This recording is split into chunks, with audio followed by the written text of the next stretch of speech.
जितेंद्र सिंह वर्मा, आंगनबाड़ी का प्रदेश प्रभारी। हमारा जो आज का ज्वलंत मुद्दा है वो मुद्दा है एनटीटी का, ईसीसी जो प्री नर्सरी टीचर जो सरकार रखने जा रही है। तो ये जो मुद्दा है ये कई सालों से चला हुआ है।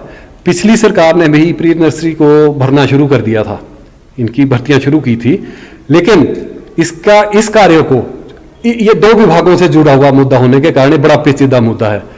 ये जो एनटीटी है ये आती है शिक्षा विभाग के अंडर, लेकिन जो इसका कार्य है वो कर रहा है महिला एवं बाल विकास, क्योंकि इसमें 3 साल से लेकर 6 साल तक के बच्चे आते हैं जिनका पोषण, देख रेख, शारीरिक शिक्षा, विकास वो सारा आंगनबाड़ी कार्यकर्ता करती है, जो पिछले 50 सालों से करती आ रही है।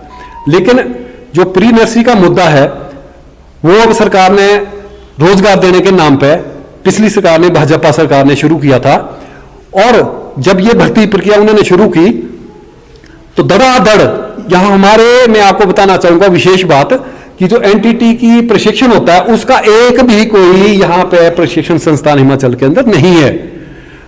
तो हमारी महिलाओं ने, बहनों ने जो बेरोजगार थी उन्होंने बाहर से गिरोह के द्वारा धड़ाधड़ डिप्लोमे खरीदे और सबने अप्लाई कर दिया। जब अप्लाई कर दिया तो हमारे संज्ञान में आया। जब हमारे संज्ञान में आया तो तत्कालीन सरकार जो मुख्यमंत्री से मंत्री थे विभाग के, हमने उनके पास ये सारे मुद्दे रखे कि एक भी हमारे पास यहाँ एनटीटी का जो प्रशिक्षण संस्थान है हिमाचल के अंदर नहीं है, और ये तो करोड़ों रुपए की डिग्रियां और डिप्लोमे बिक चुके हैं, और फलानी कंपनियों में नाम भी दिए थे।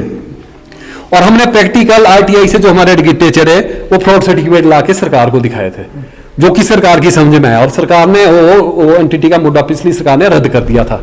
अब सरकार चेंज होगी, अब नई सरकार ने रोजगार के देने के नाम पे, क्योंकि सरकार मेरा ख्याल है कितने रोजगार नहीं दे पाई, तो विपक्ष उनसे बार बार पूछा आपने कितने रोजगार दिए, तो वो रोजगार के उनको इजी फार्मूला ये मिला कि एनटीटी की जो है 6700 कुछ भर्तियां कर दो, 6700 कुछ भर्तियां कर दो।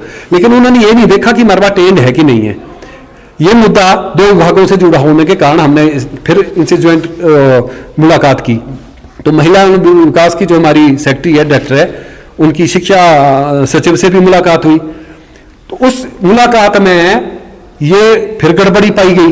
जब गड़बड़ी पाई गई तो हमारे विभाग को दरकिनार करके शिक्षा विभाग ने अपने निचले अधिकारियों को आदेश जारी कर दिए। सरकार से किस तरह की मांग करते हैं आप? हमारी सरकार से मांग है कि हमारी आंगनबाड़ी कार्यकर्ता पिछले 50 सालों से ये कार्य कर रही है, जो एनटीटी टीचर से करवाना चाहते हैं, और हम ट्रेंड है, और हमारे महिला एवं विकास विभाग के हिमाचल प्रदेश के अंदर 4 प्रशिक्षण संस्थान अपने हैं, जिसमें करोड़ों रुपया बनाने के लिए लगा है।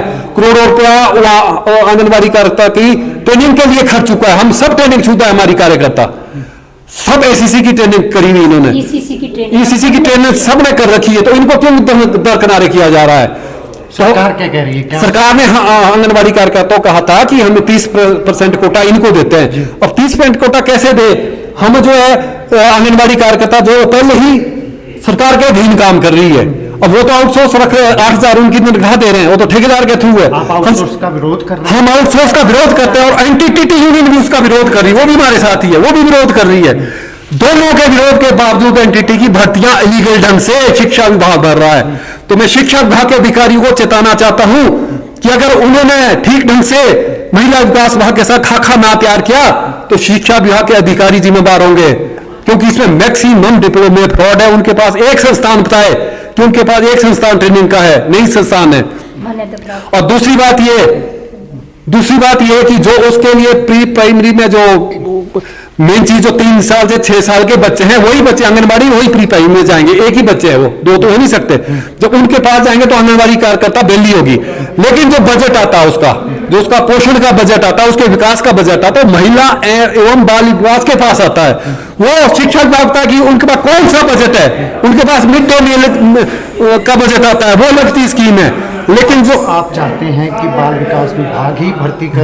हमारी ये सरकार से ये डिमांड है, हिमाचल सरकार से यह डिमांड है कि हमारे को 70% कोटा दिया जाए। जो हमारी आंगनबाड़ी कार्यकर्ता 30, 35 साल जिनको सेवाएं देते हो गए, उनको प्रमोशन के रूप में रेगुलर प्री नर्सरी में रखा जाए, क्योंकि ऑलरेडी प्री नर्सरी में ट्रेंड है वो। तो ये हमारी डिमांड है सरकार से। तो हम